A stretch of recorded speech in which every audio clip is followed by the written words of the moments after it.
처음에 이 사연을 쓰기까지 저는 많은 망설임이 있었습니다. 왜냐하면 이 이야기는 제 커리어 전체가 흔들린 순간에서 시작되기 때문입니다. 그리고 어떤 면에서는 제 자존심을 완전히 내려놓아야 하는 고백이기도 했어요. 저는 에바 슈타인입니다. 유럽연합EU산업기술위원회에서 배터리 전략을 책임져 왔습니다. 지난 3년 동안 저는 넥스트 세레니 XTCELL 프로젝트라 불리는 유럽의 차세대 배터리 개발 프로그램을 총괄해 왔어요.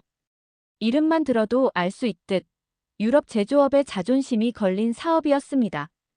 독일, 프랑스, 네덜란드, 이탈리아 등 유럽의 기술 강국들이 손을 잡았고 투자 규모는 무려 153억 유로, 우리 돈으로 약 15조 원이 넘는 엄청난 액수였죠. 우리는 실온에서 안정적으로 작동하는 전고체 배터리를 목표로 했어요. 왜냐면 리튬이온의 한계가 명확했기 때문입니다. 폭발 위험, 수명 저하, 원가 상승. 이 모든 문제를 해결할 수 있는 기술이라면 시장은 물론이고 산업의 판을 바꿀 수 있다고 생각했어요. 그렇지만 현실은 달랐습니다. 프로젝트 개시 이후 수차례의 실패 전해질 문제, 계면, 안정성 붕괴, 셀 내부의 미세 크랙, 수명 한계점. 우리는 하나하나 문제를 맞닥뜨렸지만 그 누구도 해결책을 내놓지 못했어요. 결과적으로 안정성 확보 실패, 수명 단축, 비용 과다라는 단어만 반복되었고 우리 회의실에서는 암울한 리포트들이 쌓여갔습니다. 한 회의에서였어요. 브뤼셀에 있는 EU 본부의 회의실. 저는 보고서를 들여다보며 연구팀의 얼굴을 보았죠. 모두가 낙담한 표정이었습니다. 재정팀 사람은 ROI는 더 이상 의미 없다고 조용히 말했고 기술 책임자는 설계 자체가 근본적으로 잘못됐다고 꺼내더군요. 그렇게 분위기는 점점 가라앉았고 참석자들은 하나 둘자리를 떴어요. 그런데 그 자리에서 저의 비서가 조용히 한 장의 문서를 제 책상 위에 올려놓았어요. A사 3장짜리 익숙하지 않은 한국 기업명 하나와 함께요. HANATCH 하나테크의 전고체 배터리 상용화 가능성 분석 비공식 채널 입수 정보. 처음엔 무심코 넘기려 했습니다. 한국 기업, 중소기업, 기술과는 거리가 먼 이름. 그랬죠. 그런데 보고서를 넘기다 보니 저도 모르게 눈이 멈췄어요. 무언가 달랐던 겁니다. 자체 셀 테스트를 수백 회 시행했다. 연구. 인원들이 72시간 이상 교대 없이 근무했다.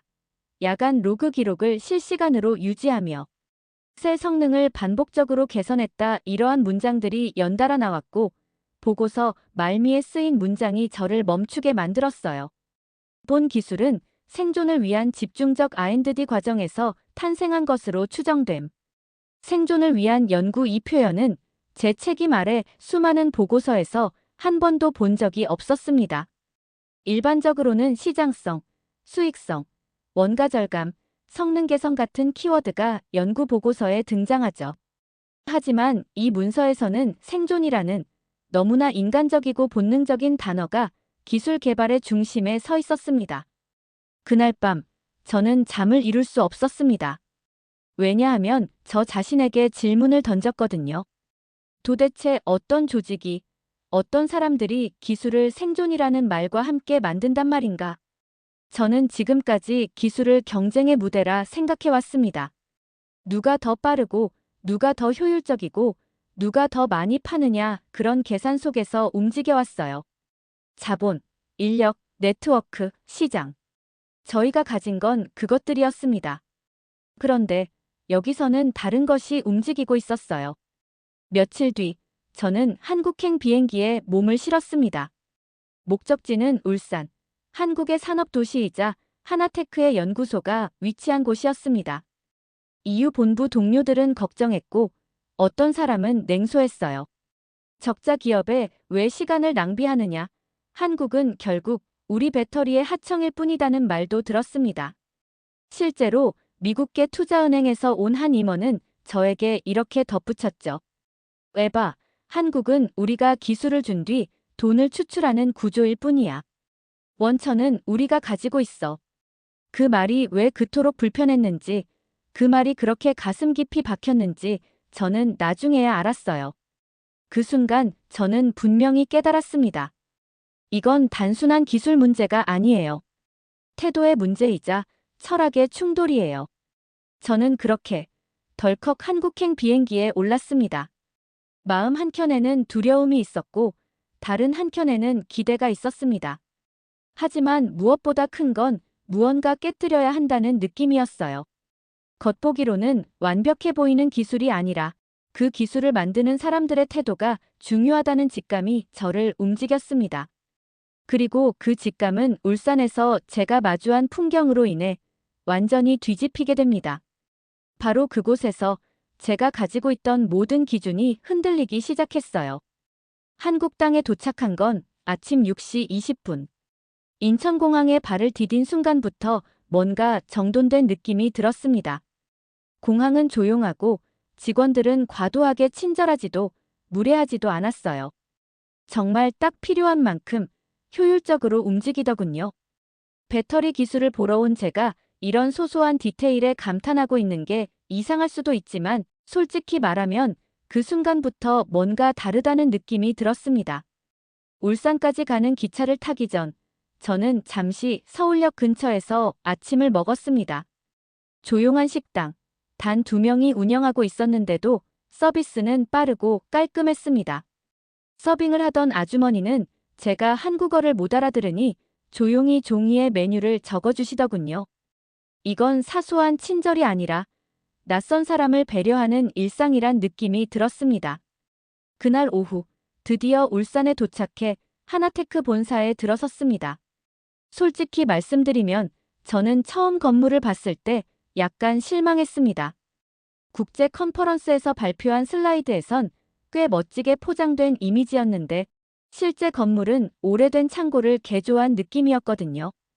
간판도 작은 글씨로 하나테크 연구소라고만 적혀 있었고요.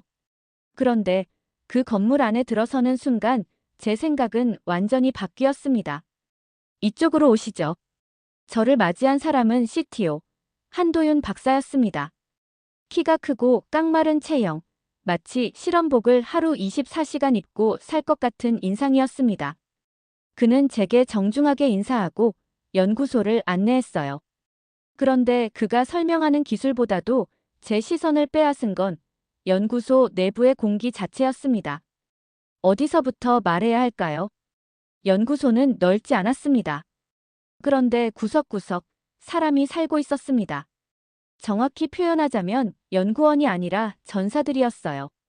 사람들이 커피를 마시며 농담을 나누는 그런 분위기가 아니라 누군가는 책상에서 쪽잠을 자고 있었고 누군가는 배터리 셀의 계면을 현미경으로 들여다보고 있었으며 누군가는 전해질 테스트 결과를 흰 벽에 붙이며 반복해서 검토하고 있었습니다. 제가 물었습니다. 이분들 교대 없이 일합니까? 한도윤 박사는 약간 머쓱한 웃음을 지으며 말했어요. 야간 근무 수당은 솔직히 제대로 못 드립니다. 하지만 기술은 24시간이 멈추지 않아야 해요. 그래야 새를 깨우는 속도가 유지되거든요. 그는 기술을 깨운다는 표현을 썼습니다. 그 순간 이 사람들은 기술을 돈으로 만들지 않는다는 걸 직감했습니다. 그들은 기술을 함께 살아가는 동료처럼 대하고 있었어요. 그날 밤 저는 하나테크 연구소 인근 숙소에 묵었습니다. 잠이 오질 않았습니다. 저는 그날 하루 동안 너무 많은 걸 봤어요. 연구소 내부의 열기, 전원이 꺼지지 않는 테스트룸, 72시간째 근무 중이라는 엔지니어, 그리고 다음날 아침, 저를 다시 한번 충격에 빠뜨린 장면. 새벽 5시. 숙소 밖으로 나와 산책을 하다 우연히 연구소 방향으로 발길을 돌렸습니다. 불이 켜져 있더군요. 설마 아직도 하는 생각에 건물 유리창에 살짝 다가가 봤습니다. 그 안엔 한 여성이 셀 분석 장비 앞에 앉아 있었습니다. 제가 전날 봤던 연구원 중 한 명이었어요. 그녀는 아무도 없는 공간에서 홀로 데이터 분석을 하고 있었고 컴퓨터 앞에는 이렇게 적힌 포스트잇이 붙어 있었습니다. 0.3%의 가능성을 위해 오늘도 반복한다. 그 순간 저는 마치 전기가 온몸을 스치는 듯한 충격을 받았습니다. 유럽에서 우리가 했던 연구는 시장 점유율과 매출을 위한 계산된 선택이었습니다. 하지만 여기서는 존재 그 자체를 증명하기 위한 태도의 증명이었어요. 그날 오후 하나테크에서 테스트 발표가 있었습니다. 전고체 배터리 셀의 안정성, 작동 온도, 수명 테스트 결과를 직접 보았죠. 예상보다 높은 수치였습니다. 솔직히 유럽 최고 연구기관에서도 이 정도는 나오지 않았습니다. 한도윤 박사는 프레젠테이션이 끝난 뒤 저에게 말했습니다. 에바님, 기술은 계산으로 나오는 게 아닙니다. 태도로 만드는 겁니다. 우리는 이익을 쫓는 게 아니라 불가능을 줄이기 위해 여기 있습니다. 그 말이 제 가슴을 울렸습니다. 이 사람들은 자금 지원도 없이 보조금도 없이 그저 가능성 하나로 밤을 지새우고 있었습니다. 그들이 가진 기술은 단순한 성과가 아니라 태도의 결정체였습니다. 저는 이때 처음으로 진지하게 생각했습니다. 혹시 유럽은 우리가 진짜 중요한 걸 잃어버리고 있는 건 아닐까? 울산의 두 번째 날 아침, 저는 하나테크 내부 회의에 참석하게 됐습니다. 그날은 마침 EU와 하나테크 간의 기술협력 초안이 도착한 날이기도 했죠. 저는 유럽연합 측의 공식 문건을 전하기 위해 연구소 회의실에 앉아 있었습니다. 모든 게 잘 풀리는 듯 했어요. 하지만 그날 오후 예상하지 못한 사태가 발생했습니다. 문제는 점심 식사 자리에서 시작됐습니다. 하나테크 측은 저를 포함한 몇 명의 방문단을 근처 전통 한식당으로 초대했습니다. 메뉴는 전골과 각종 반찬이었고 상다리가 부러질 정도로 많은 음식이 나왔죠. 처음엔 정말 감탄했어요. 그런데 음식 중 하나를 먹던 도중 갑자기 치아에서 딱 하는 소리가 났습니다. 순간 이가 시큰거리며 아파오기 시작했어요.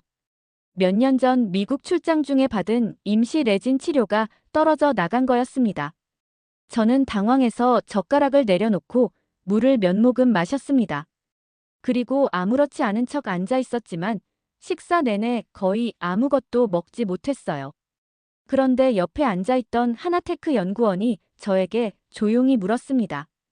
에바님, 혹시 음식이 입에 안 맞으세요? 저는 웃으며 괜찮아요. 치아 문제가 잠깐 생겼어요 라고 말했죠. 그러자 그 자리에 있던 한도윤 박사가 당황한 듯 말했습니다. 바로 치과에 모시고 가야겠네요. 순간 저는 놀랐습니다. 지금 당장 치과를 간다고. 일단 저는 외국인이고 이곳은 한국이며 게다가 저는 환자가 아니라 방문단입니다. 더욱이 이 시간은 업무 시간, 그것도 연구소 운영 중인데 말입니다. 그래서 저는 웃으며 말했어요. 괜찮아요. 내일이나 서울 가서 치료받아도 돼요. 하지만 도윤 박사는 단호하게 말했습니다. 아니요, 울산에도 괜찮은 치과 많습니다. 30분이면 다녀오실 수 있어요. 이 상태론 점심도 못 드시고 회의도 어려우실 텐데요. 그 순간 저는 기분이 조금 상했습니다. 솔직히 너무 간섭하는 건 아닐까? 라는 생각이 들었어요. 이 정도는 알아서 할 수 있는데라는 자존심도 있었고요. 그리고 동시에 저는 의심이 들기 시작했습니다. 혹시 이들이 나를 과잉 관리하면서 외교적으로 점수를 따려고 하는 건 아닐까? 진심으로 걱정해서가 아니라 보여주기 위한 친절. 한국은 기술보다 사람 챙기는 척으로 이미지 관리를 하는 건가? 그렇게 복잡한 감정 속에서 저는 무뚝뚝하게 대답했습니다. 저 혼자 다녀올게요. 주소만 알려주세요. 도윤 박사의 표정이 살짝 굳었습니다. 그리고 그는 조용히 말했다. 알겠습니다. 연구원 한 명만 같이 보내드릴게요.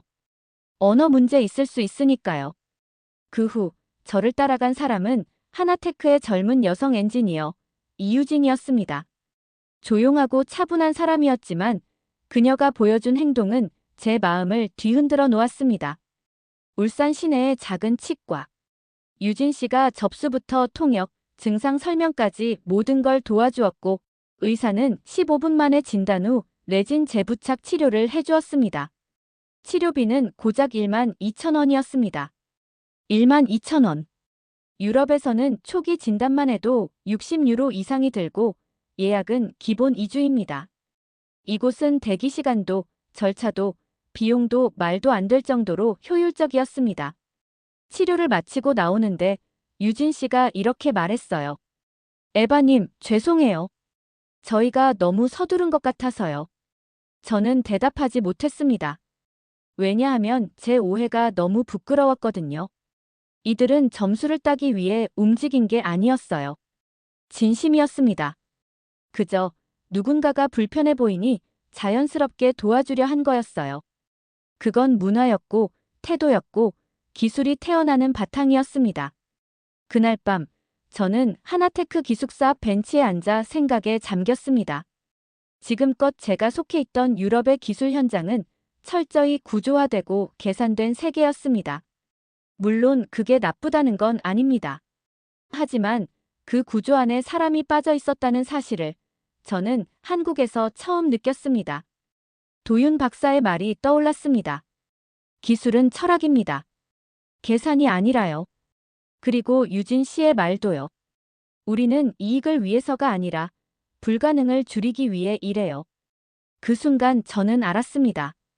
이들이 만드는 배터리는 전기를 저장하는 셀이 아니라 철학을 담는 셀이었습니다. 그 철학은 실험 데이터가 아니라 그들의 태도 속에 있었습니다. 한국에서의 이 작은 오해가 결국 저를 더 깊이 그들의 진심 속으로 이끌었습니다. 그리고 저는 그 진심을 더 이상 외면할 수 없었습니다. 한국 울산을 떠나던 날 비행기 창밖으로 밤하늘에 떠있는 연구소 불빛이 보였습니다. 새벽까지 깨어있는 그 건물. 그 안에서 새를 깨어내기 위해 머리를 맞대던 사람들. 그리고 그 사람들의 태도가 제 마음을 떠나지 않았습니다. 한국에서 돌아온 이후 저는 유럽 본부 회의실의 공기가 견디기 힘들게 느껴졌습니다. 서류는 완벽했습니다. 투자 자료는 구조적이었고 계획은 논리적이었죠. 하지만 거기엔 진심이 빠져 있었어요. EU 내부에서는 하나테크와의 협력을 두고 갈등이 있었습니다. 적자 기업에 의존할 수 없다. 기술 이전 조건을 명확히 해야 한다. 한국이 기술을 독점하게 둘 수는 없다는 주장들이 오갔습니다. 그리고 미국계 투자은행의 막스 리드는 이렇게 말했죠. 한국은 열심히는 하지만 결국 하청입니다. 우리가 기술을 주면 그들은 생산하고 유통하는 구조죠. 그 말을 듣는 순간 저는 확실히 느꼈습니다. 이 사람들은 기술을 자산이라 보지만 나는 기술을 이제관계로 보기 시작했구나. 제가 울산에서 느낀 건 기술 자체가 아니었습니다. 기술이 나오게 된 배경, 그 밤샘 연구원을 향한 동료애, 그리고 이익보다 불가능을 줄이려는 철학. 마침내 EU기술전략위원회는 하나테크와의 협력을 조건부 승인하기로 결정했습니다. 하지만 저는 알았습니다. 그 조건은 협상의 도구가 아니라 이해의 과정이 필요하다는 사인이라는 걸요. 몇 주 후 브뤼셀 EU-아시아 기술 포럼이 열렸습니다. 저는 키노트 스피커로 연단에 올랐습니다. 전 세계 42개국에서 과학자, 기술기업, 정부 대표들이 참석한 자리. 스크린에는 NEXTCELL and HANA-TEC Co-TEC 발표라는 로고가 떴습니다. 순간 정적. 모두가 한국의 이름을 듣고 의아해했습니다. 그리고 저는 이렇게 말했습니다.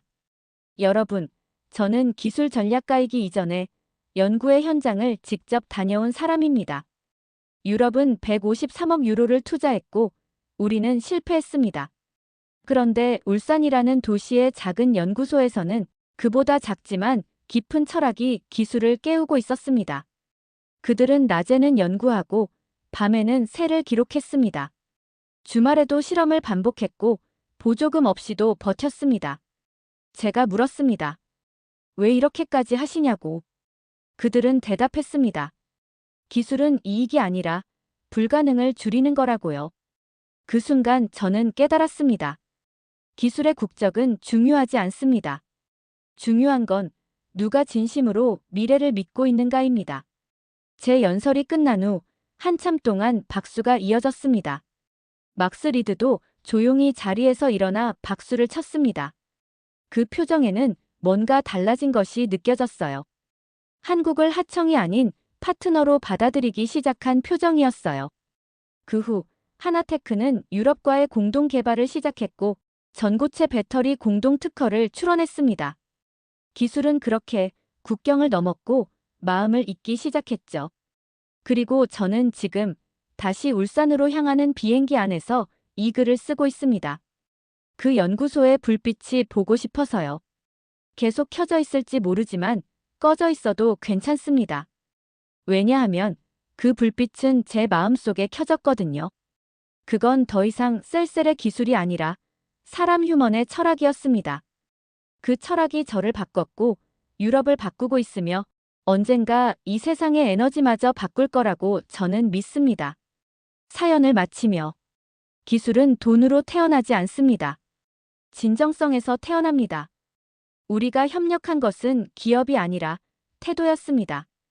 그리고 저는 이제 믿습니다. 진심이 결국 시장을 이깁니다. 영상 마무리 내레이션. 이 이야기가 당신의 마음에도 불을 밝혔기를 바랍니다. 산업의 부흥은 자금이 아닌 태도에서 시작됩니다. 그리고 기술은 계산이 아닌 진심에서 태어납니다. 좋아요와 구독, 그리고 여러분이 겪은 한국에서의 기술 이야기 제보해주세요. 다음 이야기는 여러분이 주인공입니다.